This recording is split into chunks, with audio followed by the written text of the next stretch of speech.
Bom, nós vimos a história do Velho Testamento, que começou a ser escrito 1400 anos antes de Cristo. Nós estamos hoje no ano 2006.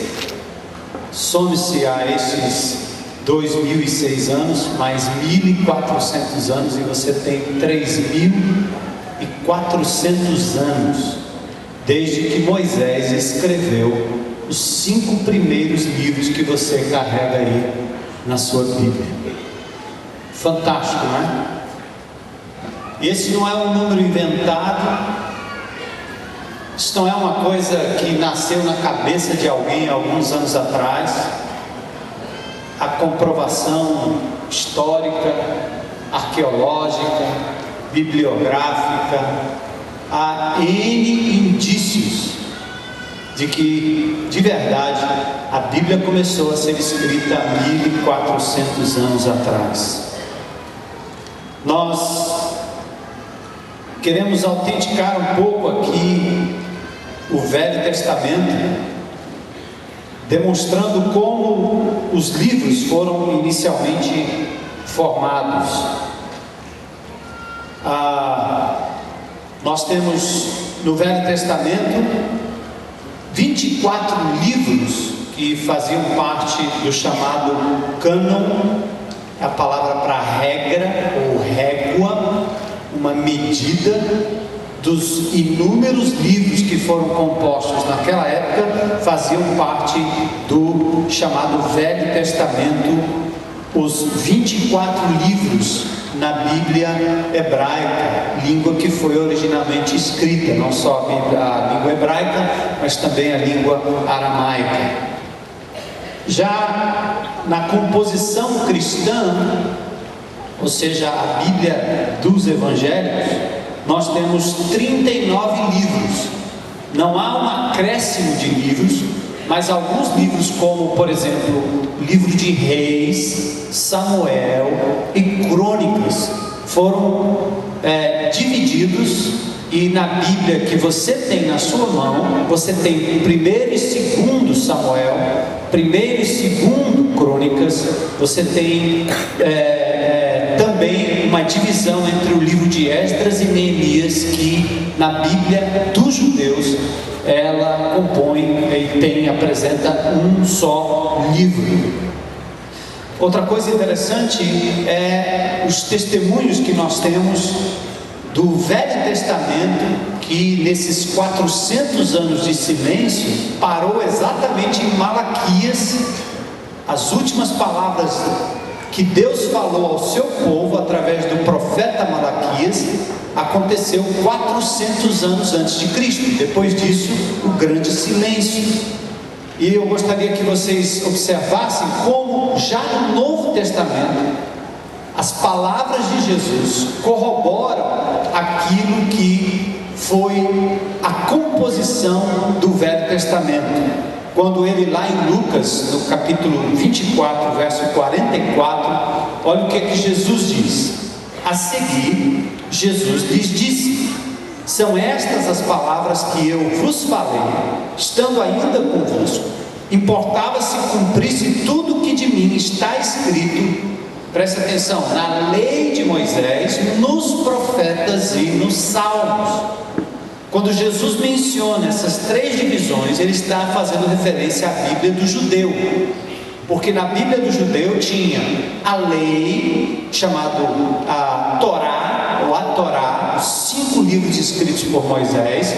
Depois tinha os escritos, ou seja, os livros históricos, os ketuvins que eles chamam, e depois os nabiim, ou os livros chamados livros proféticos.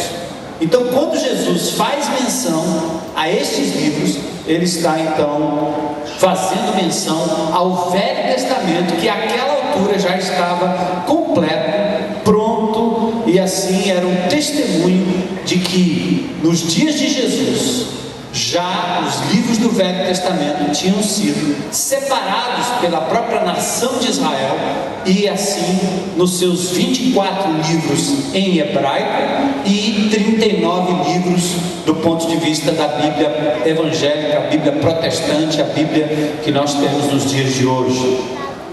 Bom, além disso, depois da época de Jesus, mais ou menos pelo ano 500 já da nossa era, alguns homens chamados os maçoretas, os tradicionais, que substituíram os escribas, porque a Bíblia no passado era transcrita verso a verso, palavra por palavra. Até nos dias de Jesus e antes de Jesus, vocês leem na Bíblia os escribas. Quem eram os escribas? Eram homens que copiavam. Nós não tínhamos nenhuma impressora a jato de tinta, e nós não tínhamos nesta época ainda nenhuma impressora laser. Portanto, a escritura era cuidadosamente copiada por homens que eram responsáveis pela fidelidade do texto. Então, o Velho Testamento, já na época de 500, 600 depois de Cristo, foi então compilado também por um grupo de maçoretas que, com medo de que se perdesse a verdadeira pronúncia hebraica, uma vez que os judeus haviam sido espalhados por todo o mundo, eles então acrescentaram vogais às consoantes hebraicas, formando assim um texto em que se podia ler com facilidade, sem perder a entonação, a acentuação correta que os judeus sempre teve, os chamados maçoretas, que então produziram Bíblias naquela época muito fiéis. Os maçoretas eram tão fiéis que eles chegavam a contar cada letra da Bíblia, e eles sabiam exatamente qual era a palavra do meio dos 39 livros, e sabia qual era a letra que compunha exatamente a metade do Velho Testamento. Tal era o cuidado desses maçoretas na transmissão da tradição bíblica. É interessante também que durante muitos anos, até recentemente, isso eu digo em 1910, 1920, 1800 e pouco, já na nossa era, muitos diziam que o Velho Testamento havia sido composto por esses maçoretas aí, que acabaram deturpando o texto e mudando muita coisa, e que essas cópias não eram tão fiéis, tão fidedignas assim. E aí sempre se levantava alguém para questionar a veracidade, a historicidade do Velho Testamento. O que é que aconteceu? Em 1947, um pastorzinho lá numas cavernas em Judá, no deserto de Judá, encontrou o que é chamado os rolos do Mar Morto. Esses rolos do Mar Morto foram então descobertos em 1947, 1948, revelando textos muito mais antigos do que o texto dos maçoretas. Então qual era a ideia? Se eu descobrir um texto que é antigo a esse texto que eu estou dizendo que sofreu deturpação, ao descobrir esse novo texto, checando com o que existe hoje, aí é que eu vou encontrar as contradições. Mas o que aconteceu? O fato é que eu vou ler uma declaração de um dos estudiosos desses textos, que disse: é bem verdade que, como um protestante liberal, eu não comungo nas mesmas crenças dos meus colegas conservadores. Contudo, tenho concluído que, se alguém examina as declarações históricas da fé cristã, não há absolutamente nada que possa ser negada a partir da descoberta dos rolos do Mar Morto. Por quê? Mais de 40 mil fragmentos compuseram mais de 500 livros. Dentre esses livros, nós temos o livro inteiro de Isaías, que foi então comparado com as versões mais modernas. E por exemplo, em Isaías capítulo 53, das 166 palavras de Isaías, apenas 17 letras eram questionáveis quanto à sua grafia, o que demonstra que o nosso maravilhoso Deus cuidou de preservar a escritura do Velho Testamento. E mesmo mesmo dando uma nova escritura, uma nova descoberta do Velho Testamento, ao compararmos, nós temos a fidelidade do texto bíblico. Louvado seja o nome do Senhor, da história que preserva a sua palavra de forma fiel. Louvado seja Deus por isso, né? Agora, eu quero falar com vocês um pouquinho sobre esse chamado 400 anos de silêncio. O que aconteceu nesses dias? 400 anos de silêncio que separaram o último livro da Bíblia, do Velho Testamento, Malaquias, dos primeiros relatos que encontramos nos Evangelhos, que é exatamente o que está prescrito em Lucas, no capítulo 1. Foram 400 anos de silêncio. De acordo com o profeta Daniel, que fala das 70 semanas, ele fala de um intervalo da 69ª semana à 70ª semana, antes que o Messias padecesse na cruz. Então esse intervalo é o chamado intervalo então do silêncio, dos 400 anos em que Deus resolveu não dar ao seu povo nenhum tipo de revelação. Então o período interbíblico é um período de 400 anos de silêncio, sob o domínio de Alexandre o Grande, conforme a profecia de Daniel, que falava do Império Medo-Persa, falava do Império helênico, grego, e depois finalmente do Império Romano, e a profecia se cumpriu, escrita nos dias de Daniel. Foi previsto ali nas 70 semanas de Daniel, como eu falei. Durante esses 400 anos, já próximo ao nascimento de Jesus, houve uma dessacralização do templo, porque Alexandre o Grande acabou perdendo, o seu reinado foi muito rápido, e ele então praticamente viu seu reino, o de Alexandre o Grande, dividido entre 4 herdeiros. E Israel passou a ser massacrado por esses herdeiros, ora os Ptolomeus e etc. E Antíoco Epifânio foi um que decidiu sacrificar um porco, que era um animal abominável para os judeus, dentro do templo, que era exatamente a chamada abominação da desolação, que é mencionada em Daniel e que é dito também no livro de Mateus, quando fala dos últimos dias, da grande tribulação, que um dia acontecerá, quando Israel, que vocês conhecem hoje, reconstruir o templo, e esse templo será também dessacralizado por uma abominação, tal qual aconteceu nos dias de Antíoco Epifânio. E já no finalzinho desses 400 anos, próximo ao nascimento de Jesus, há uma revolta do povo judeu, liderada por um senhor antigo, com seus 5 filhos, que é chamada a revolta dos Macabeus, que finalmente foi suprimida pelo Império Romano, que elege Herodes o Grande, o rei de Israel. É o Herodes que manda matar os primogênitos, aliás, as crianças, na época do nascimento de Jesus.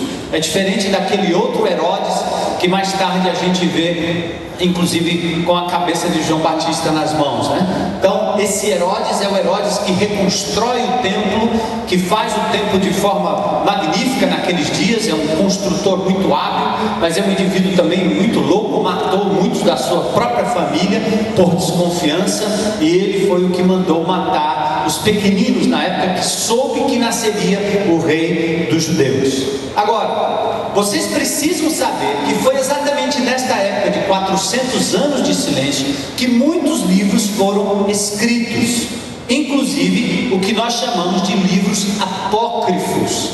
São livros que foram escritos naquela época para registrar aquela história de 400 anos de silêncio. É claro que a literatura era muito farta naquela época, e nós temos livros como são chamados livros de Tobias, Judite, Sabedoria de Salomão, Eclesiástico, 1 Macabeus, 2 Macabeus, Baruque, há toda uma lista dos chamados livros apócrifos, mais os acréscimos no livro de Esther, na carta de Jeremias, no livro de Daniel, que é a oração de Azarias, Susana, Bel e o dragão. Esses livros foram na época anexados anexados na Septuaginta. A Septuaginta é a tradução grega do hebraico para o grego do Velho Testamento, e na época esses livros também foram anexados, embora não tivessem o mesmo status de inspiração, mas foram também anexados na Bíblia da Septuaginta. E o que aconteceu é que esses livros apócrifos são os livros que hoje compõem a Bíblia católica. Quando o católico diz que a nossa Bíblia é diferente da Bíblia deles, significa que eles acrescentaram à sua Bíblia, no mesmo nível de inspiração dos livros do Velho Testamento, esses acréscimos que eu mostrei aqui no slide, que aliás poderia ter mantido eles aqui para a gente poder continuar olhando isso. Esses livros apócrifos são os livros que você tem na sua Bíblia como, aliás, na sua Bíblia não, na Bíblia católica como acréscimos, tá certo? Jerônimo, que também traduziu o Velho Testamento em latim, na chamada Vulgata, traduziu esses livros, mas fez uma observação que esses livros não eram considerados inspirados nem canônicos. Por que então eles não são inspirados? Quero lhes dar alguns exemplos e alguns absurdos. Deem uma olhada. Primeiro, em Judite, capítulo 1, verso 5, diz que no ano do 10º do seu reinado, Nabucodonosor, rei dos assírios, que reinava na grande cidade de Nínive. Para quem sabe um pouquinho de história e lê a Bíblia, sabe que Nabucodonosor foi rei da onde? Babilônia. Rei da Assíria era Salmanaser. Então esses livros apócrifos, porque eram livros de histórias, estão cheios de erros de história, erros geográficos, que jamais seriam permitidos nos livros inspirados e aceitos pelos judeus. Aí você pergunta, por que será que a Igreja Católica então acrescentou esses livros, se estavam cheios de erros? Eu talvez vou revelar para vocês um dos segredos, ou uma das razões. Tenho 2 versículos retirados do livro de Tobias e um do livro de Macabeus, que talvez justifique. Vamos olhar os slides aí, vejam comigo. Presta atenção nessa doutrina. Porque a esmola livra de todo o pecado e da morte, e não deixará cair a alma nas trevas. Em Tobias 12:9 diz: porque a esmola livra da morte e é a que apaga os pecados e faz encontrar a misericórdia e o quê? Então o que é que salva aí? É dar esmolas. Aí foi assim que o Vaticano foi construído, né? A Capela de São Pedro, com as simonetas lá, né? Com as indulgências que levavam o povo a acreditar que à medida que eu contribuo, eu livro a minha alma do purgatório, com a história da Divina Comédia de Dante Alighieri. E aí nós encontramos no texto dos livros apócrifos a justificativa. Tem outro? Tem? Outro, vamos ver. Segundo Macabeus 12:46. Presta atenção, outra doutrina, vê se vocês descobrem de onde veio. Santo e salutar pensamento este de orar pelos mortos. Eis porque ofereceu um sacrifício expiatório pelos defuntos, para que fossem o quê? Será que isso bate com a promessa de Isaías 53, que o Messias, servo sofredor, morreria pelos nossos pecados? Claro que não. Será que bate com a doutrina neotestamentária que nos ensina que quem perdoa pecado é o Senhor Jesus pelo seu sangue derramado na cruz? Claro que não. Agora vocês sabem o que é que aconteceu? Eu não vou citar aqui diversos exemplos que eu tenho de escritores, pais da igreja, que rejeitaram os livros apócrifos como inspirados. Porém, em 1546, presta atenção, quase 1000 anos depois que esses livros foram escritos, o polêmico e antirreformista Concílio de Trento da Igreja Romana considerou, decretou, declarou que os livros apócrifos eram canônicos e inspirados. A razão? Para justificar, obviamente, tudo aquilo que nós conhecemos ser a doutrina que nega a suficiência do sacrifício de Cristo na cruz do Calvário. Portanto, o Velho Testamento foi escrito há mais de 1400 anos antes de Cristo. Provas cabais, históricas, inclusive recentes, da sua veracidade. E o período interbíblico na produção de literatura que serve para justificar doutrinas que não tem nada a ver com a fé cristã, da mesma forma que nós vamos ver também no Novo Testamento um pouco mais tarde. Bom,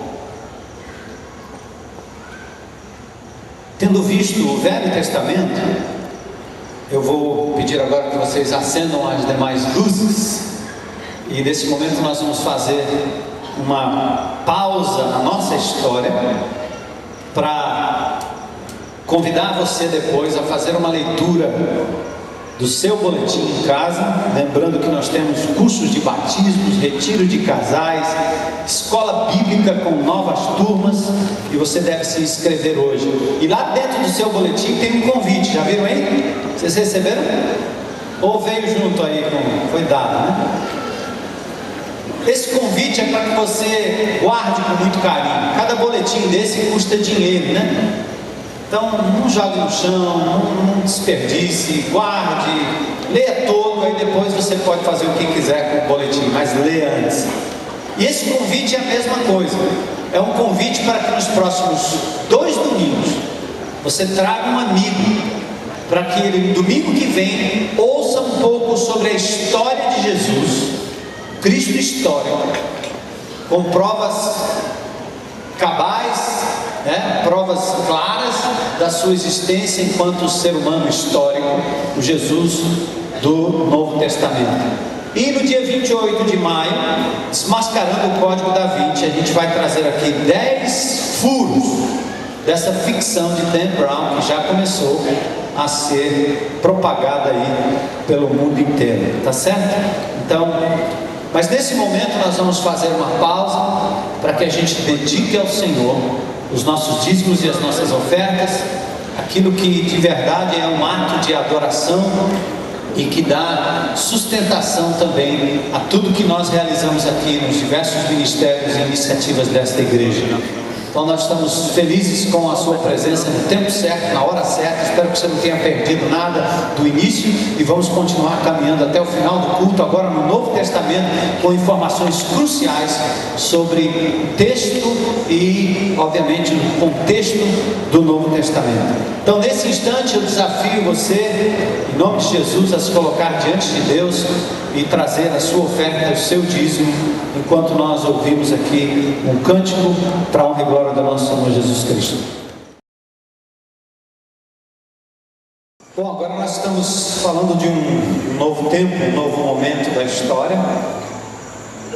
Essa música retratou bem 50 dias depois da morte do Senhor, era exatamente o dia de Pentecostes, 50 dias depois da Páscoa, quando Jesus foi entregue na cruz do Calvário, ressuscita, reaparece aos seus discípulos, e depois é assunto aos céus, é levado aos céus, e cumpre-se a promessa da vinda do Espírito Santo. Estavam reunidos no mesmo lugar Pedro, Maria, os irmãos de Jesus, os filhos de Maria, os demais filhos de Maria, estavam com Pedro, com os discípulos reunidos no mesmo lugar, quando o Espírito Santo veio e os uniu de forma que todos, ou cada um, ouvia falar na sua própria língua materna as grandezas de Deus. No livro de Atos, o grande fenômeno não é falar em línguas, mas ouvir cada um na sua própria língua, porque os judeus foram dispersos durante aqueles 400 anos de silêncio, e eles vinham de todos os lugares, da África, da Ásia, da Europa. Os judeus vinham até do Oriente mais distante para, em Jerusalém, celebrarem a Páscoa, o dia de Pentecostes, as grandes festas judaicas. E foi ali naquele momento em que, enquanto Pedro se levanta para explicar o que os judeus fizeram com Jesus, matando-o, levando-o à cruz do Calvário, Pedro explica que o que aconteceu foi o cumprimento de uma profecia do Velho Testamento. Naquele momento, o Espírito de Deus dá a cada um capacidade de ouvir na sua própria língua das grandezas de Deus. Os judeus se arrependem, perplexos, e perguntam o que devem fazer. E Pedro fala: arrependei-vos e cada um de vós seja batizado para a remissão de vossos pecados. Dia fantástico em que a igreja nasceu. Nós nascemos ali. É por isso que nós podemos dizer que somos pentecostais, porque nós nascemos no dia de Pentecoste como igreja, e não podemos viver sem a ação e o poder do Espírito em nós, que nos ensina a compreender a Escritura, que nos dá a ousadia para a pregação da palavra de Deus. Mas depois da morte de Jesus, passaram-se alguns anos, e Jesus morre por volta do ano 30, e a igreja inicia sua atividade 50 dias depois. Até então a igreja tem nas suas mãos o Velho Testamento, a Sagrada Escritura do Velho Testamento. E a partir dali, depois de mais ou menos 15 a 20 anos de vivência em termos da igreja em Jerusalém e fora de Jerusalém, nós temos a necessidade dos apóstolos de escreverem a história de Jesus, a fim de deixarem para gerações posteriores um registro. O próprio Jesus disse que os guiaria os seus discípulos em toda a verdade. E aí nós temos a função de cada um dos compositores, dos escritores do Novo Testamento: Mateus, Marcos, Lucas e João. Mateus, Marcos, Lucas e João. Mateus escreve o evangelho mais focado nos judeus. Ele fala claramente, cita o Velho Testamento e faz questão de dizer: foi para que se cumprisse a Escritura, como estava escrito na Escritura. E aí nós temos um evangelho de Marcos, o jovem Marcos, que foi escrito mais para os romanos. É um evangelho curto, apenas 16 capítulos, é uma síntese rápida. E é interessante que as palavras do evangelho de Marcos são palavras assim do tipo imediatamente, rapidamente, logo, porque o romano tinha essa coisa de construir estradas, de fazer ligações entre as cidades. Tudo era muito apressado, e Marcos então escreve esse evangelho com essa característica. Mateus, Marcos e Lucas. Obviamente Mateus era um dos discípulos de Jesus. Marcos era companheiro do apóstolo Paulo, o jovem Marcos.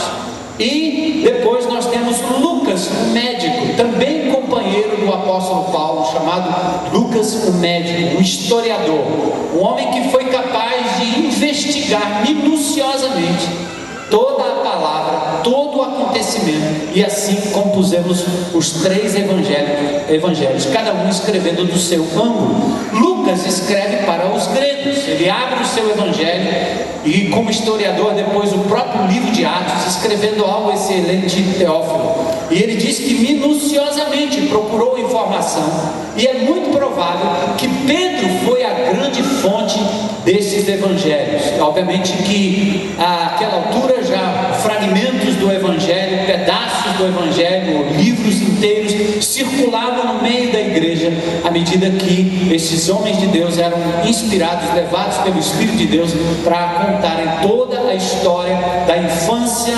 da própria vida e do ministério de Jesus, principalmente os seus 3 últimos anos. E nós temos finalmente o evangelho de João. João escreve mais no aspecto universal. João tem uma linguagem muito mais genérica. Ele não está tão preocupado com a geografia, ele não está tão preocupado com os acontecimentos históricos da época, mas a preocupação muito mais em demonstrar que Jesus é o Cristo através dos milagres.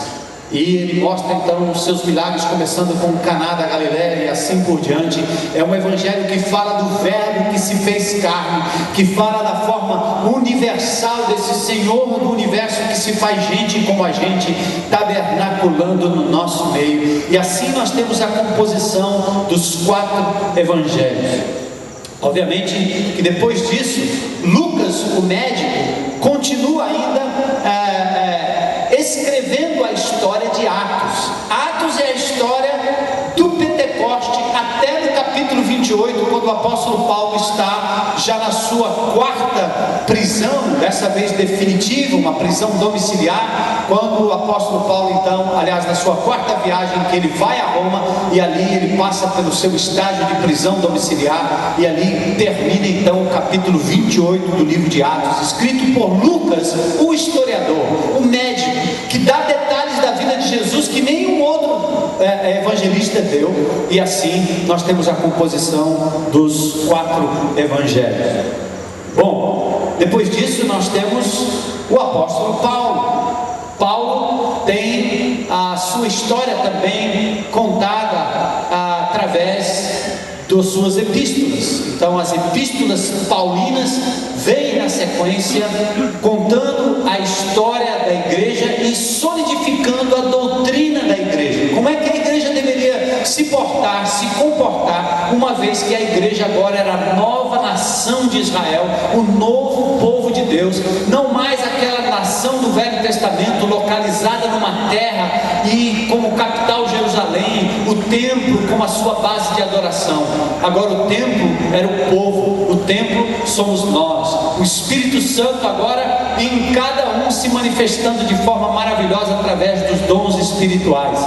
E assim Paulo começa a escrever a doutrina da igreja, a demonstrar na verdade quais são os passos, o que deve ser feito, quais são as normas que compõem a vida da igreja. E assim nós temos as chamadas epístolas paulinas. São 13 epístolas, as 13 epístolas chamadas epístolas paulinas: Romanos, 1 e 2 Coríntios, Gálatas, Efésios, Filipenses, Colossenses, Tessalonicenses, 1 e 2 Tessalonicenses, é claro, 1 e 2 Timóteo, Tito, Filemão. Essas são as epístolas de Paulo. Depois nós temos também as chamadas epístolas gerais.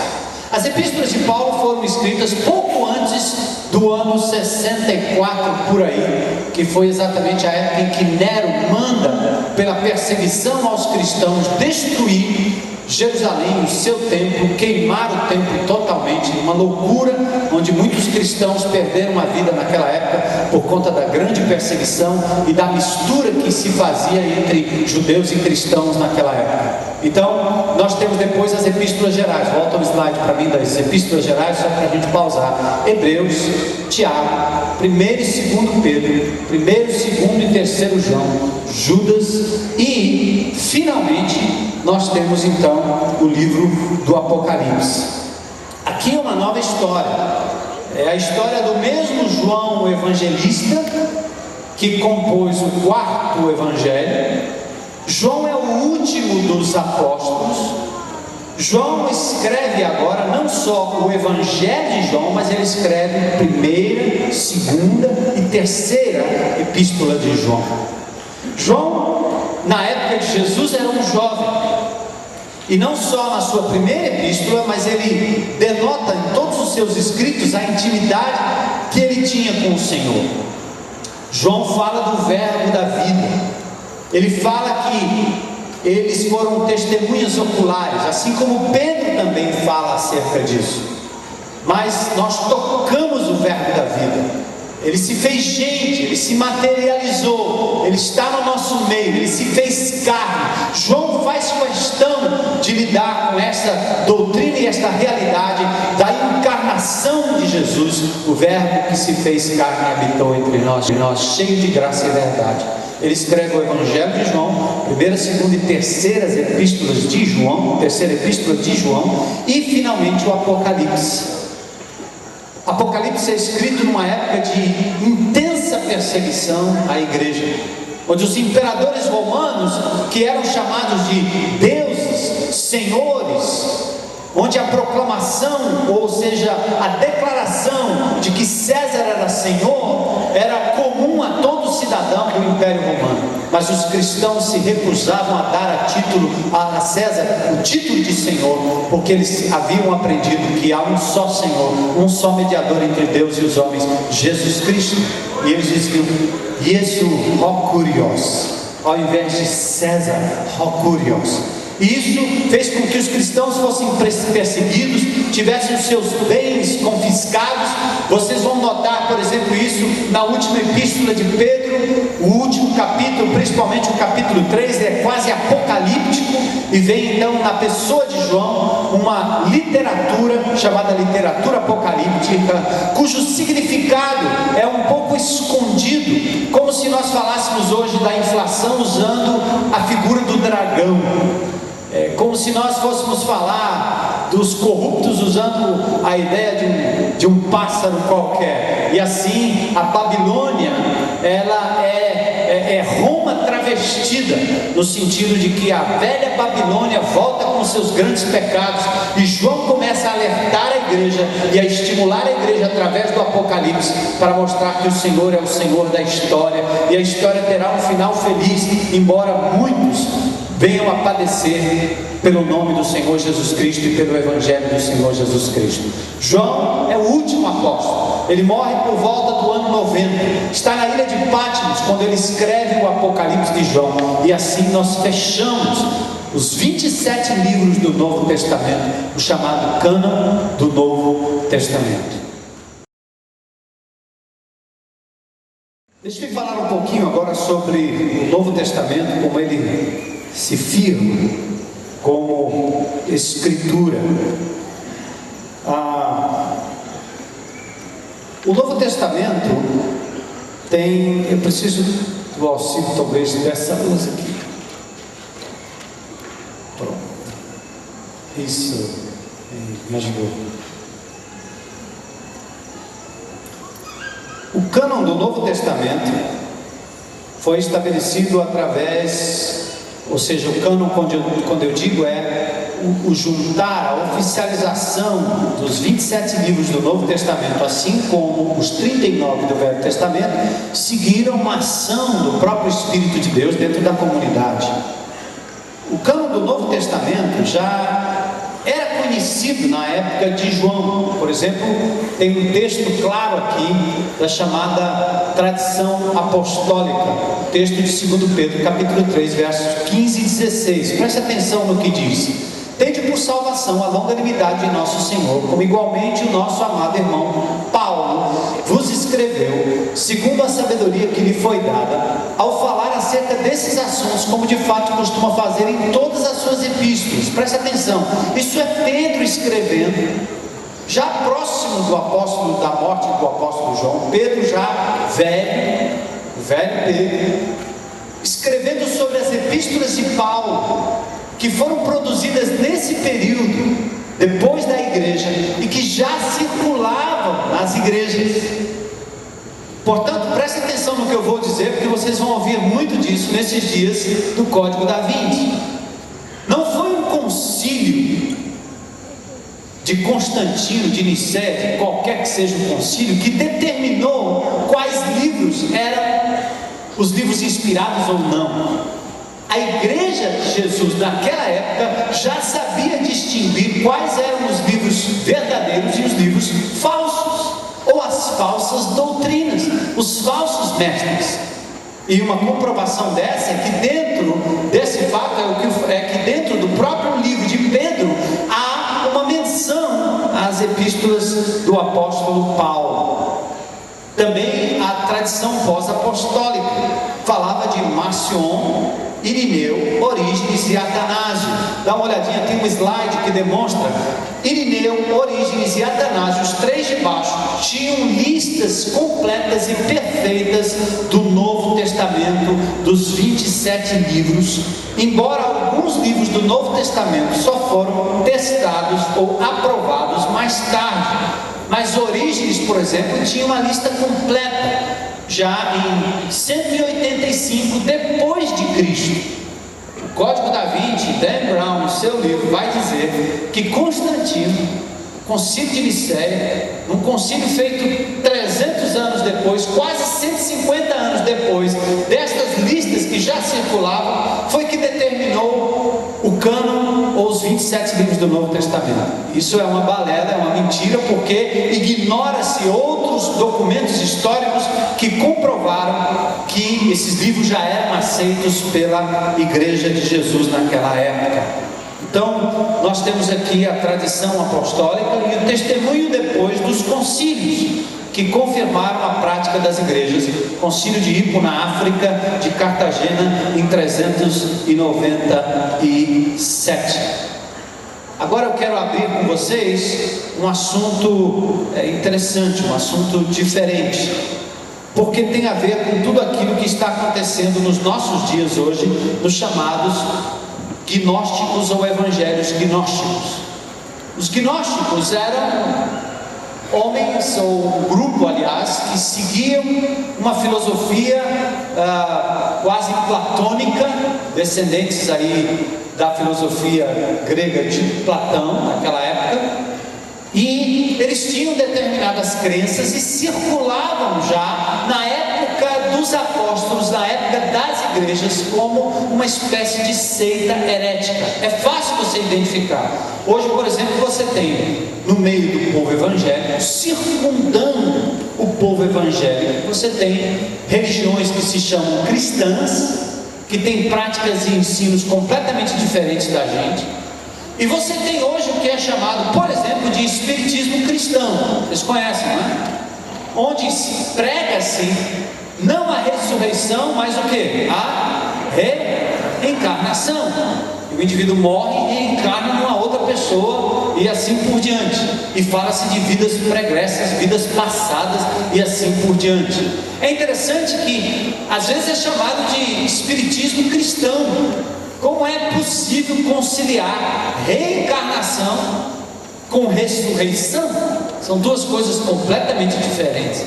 Jesus, quando vence a morte e ressurge, ele não ressurge como uma outra pessoa qualquer, ele não reencarna num outro personagem, é ele mesmo. É tanto que ele aparece no meio dos apóstolos e diz: Tomé, põe aqui o teu dedo, veja que sou eu mesmo, não é outro. Isto é ressurreição, é o mesmo corpo que Jesus teve antes e teve depois da sua ressurreição. É o nosso mesmo corpo que ressuscitará no poder desse Deus maravilhoso que nos criou de um espermatozoide, um óvulo bem pequenininho, e vai ser capaz de fazer das nossas cinzas um novo homem, uma nova mulher, para a glória de Deus. Essa é a esperança do cristianismo, é o cerne do evangelho. Mas você percebe como tem seitas e ensinos que circundam o nosso meio com o nome de cristão? Alguém que diz que a grande salvadora ou corredentora é Maria, por exemplo, que fala que Maria ascendeu aos céus, quando não tem nenhum registro bíblico disso.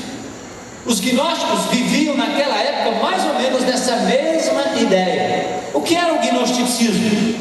O gnosticismo, então, era uma seita que circundava a igreja, que cria no chamado dualismo entre o material e o imaterial, dizendo assim: a matéria e o corpo não prestam, o que vale é o espírito.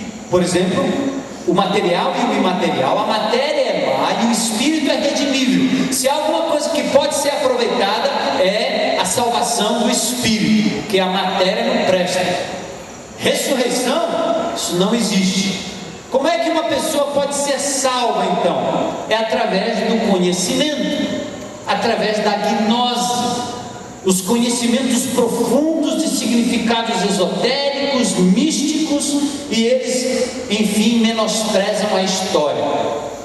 Vocês se lembram, lendo o Evangelho de João, que João diz: cuidado, aquele que diz que Jesus não veio em carne, seja anátema, é o anticristo, é o falso profeta, porque os gnósticos pregavam que o Deus do Velho Testamento era um Deus mau, ele era um Deus inferior, porque os gnósticos pregavam as diversas camadas e emanações que vinham do divino perfeito até essa fase mais humanizada de um deusinho irado qualquer.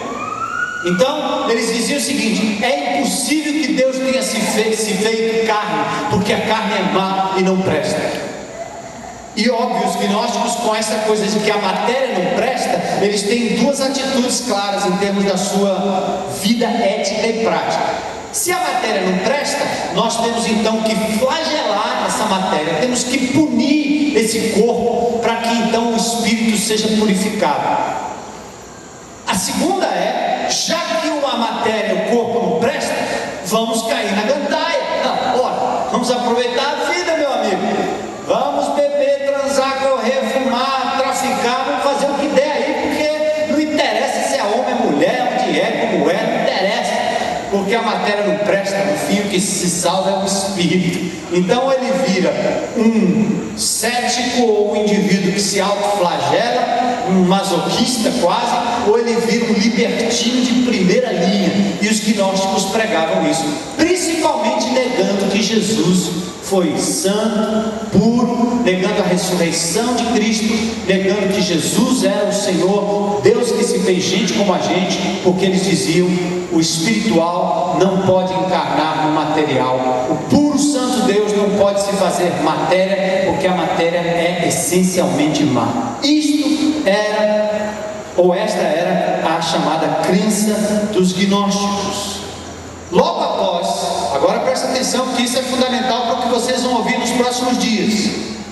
Logo após a Segunda Guerra Mundial, 1945, encontraram os manuscritos que a chamada coleção dos gnósticos, 52 manuscritos cóptas do século IV, 5 dos quais eram chamados de Evangelho, dentre eles o Evangelho segundo São Tomé. Eu tenho uma cópia desse Evangelho aí comigo, se você quiser ver depois eu lhe mostro. Evangelho segundo São Tomé. Eu tenho livros e livros grossos assim, que fazem estudos detalhados sobre a doutrina gnóstica dos evangelhos desta época. Agora, se você prestar atenção na linha do tempo, ouça bem: Jesus, ano 30, Paulo, Pedro, João e Tiago, e João, Apocalipse até o ano 90. Os chamados evangelhos gnósticos, que foram descobertos aí perto do rio Nilo, no Egito, datam mais ou menos de 200 depois de Cristo. E eles usam um artifício interessante. Por exemplo, eles falam o Evangelho segundo São Tomé. Na verdade, o autor não foi Tomé, eles sabem disso, mas eles assim o chamam, que é chamado pseudopígrafa, como se fosse um pseudônimo, um nome que não é o nome do autor, mas para ganhar autenticidade, para parecer com cristão, eu dou o nome de Evangelho segundo São Tomé, Evangelho segundo Pedro, Evangelho segundo Moisés, embora Moisés tenha vivido milhares de anos ou séculos e séculos antes desses escritos. Então, em 1945, esses escritos foram encontrados, assim como os rolos do Mar Morto. E o Evangelho segundo São Tomé, então, tem os seus escritos que baseiam, a partir daí sim, algumas coisas que estão nos evangelhos gnósticos, foram base para aquilo que Dan Brown escreveu no chamado Código da Vinci. Nós vamos ver um pouquinho mais.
tem uma tese do livro do Dan Brown que diz que o cristianismo é extremamente machista e que odiava a mulher. Aí eu estava vendo no Evangelho segundo São Tomé, no Logon, na palavra 114, lá no finalzinho, são as últimas palavras do Evangelho de Tomé, que o Dan Brown utiliza para as suas loucuras e ficções, a seguinte declaração: leiam comigo e pasmem, e veja se isso poderia vir da boca do Senhor Jesus Cristo, e se um evangelho como esse era para fazer parte do cânon puro do Novo Testamento. Olha lá, Simão Pedro diz aos apóstolos: façam com que Maria nos deixe, pois mulheres não merecem viver. E Jesus responde: olha, eu vou conduzi-la a que se torne masculina, a fim de que seja um espírito vivo, semelhante a vocês, homens, pois toda mulher que se faz homem entrará no reino dos céus.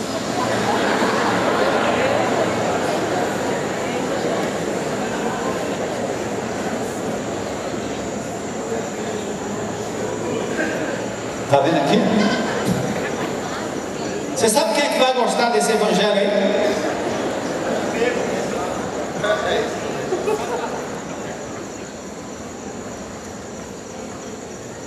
Está aqui, ó, está na minha mão. Evangelho segundo São Tomé. Eu tenho esse livro há muito tempo. É quando eu estudei anos e anos teologia, eu tive que estudar todas essas loucuras que estão aí.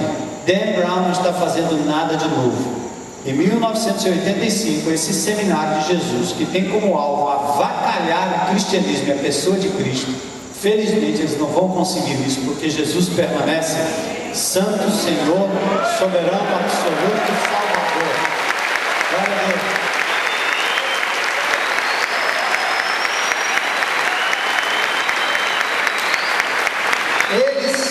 Eles maquinaram que iam tornar essa coisa popular. E só tem uma forma de fazer isso: você escreve um livro, best-seller, bem escrito. Foi escrito e agora vem em forma de filme.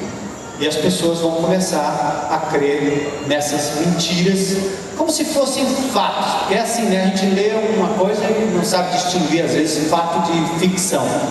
Mas há contradições e mais contradições, que inclusive algumas revistas até já começaram a escrever a respeito. Eu ouvi alguém dizendo que a revista Galileu já tem artigos, a revista Veja desse final de semana também, e vocês vão ouvir isso no Fantástico. Vai virar moda, porque obviamente todo mundo quer ganhar dinheiro em cima disso e fazer algo para capitular, né, em cima desse grande filme, desse filme que vai aparecer aí, principalmente com Tom Hanks, que vai estar estreando. Alguém me disse assim: se o Tom Hanks está dentro, deve ser coisa boa. Então, vamos lá, né?